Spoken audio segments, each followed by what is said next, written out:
I just want to take some time to set up a setback fillet so you can see how much work is involved with that kind of thing. Let's go and start a fillet command, and I'll make sure to use the variable size fillet just so we can see the maximum work you can really put into this kind of feature. Okay, so let's start selecting items. To get a setback fillet, you really have to have at least 3 edges. So I'll select these 3.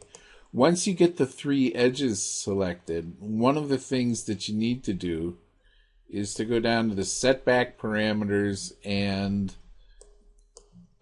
select the setback vertex.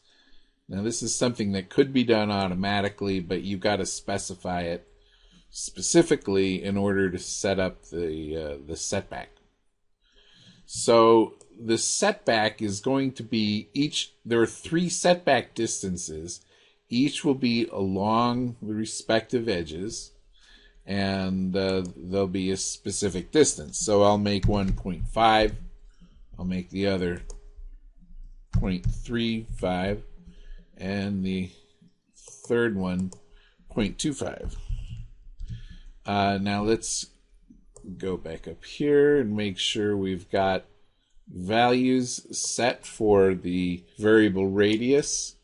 So if I click on here, we can set up our variable radius values. So here we'll make this 0.1, and this, notice as soon as I put in a single value, everything comes up as a constant value.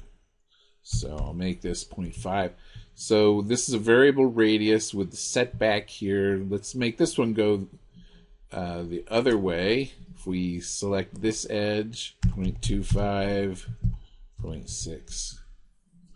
So now you see we've got this set up such that each of the edges flares out, and you can see the setback distances. Again, we can go down here and pick on the setback vertex, and these values come back up. We can assign them in the property manager or on the callout that's on the screen. I think for this feature, a lot of things are easier to do on the screen because they're laid out graphically, and you can see where the leaders point to fairly easily. So if you want to extend the blend area, you can take this 0.5 and make it 1. These are sometimes called suitcase corners because old-fashioned leather suitcases used to look kind of like this. All right, so that is the setback fillet. Now, what can get very complex about this is that we've only done 1 vertex on this part, and it has 8 vertices. So if you were to set up the entire cube, or this entire block rather, in fact this one has a couple extra edges, it would take you a good bit of time to get everything set up. But this is what it's like to get one portion of it set up. You can go back in there, and there are a couple of options I think that you could look at. In addition to doing the symmetric, which is what I've done here, you could do the asymmetric, which adds another level of numbers that you can use to control the fillet. Also, down here, instead of using a circular profile, you've got conic row, conic radius, and curvature continuous, and these are all options that we'll address in a separate video.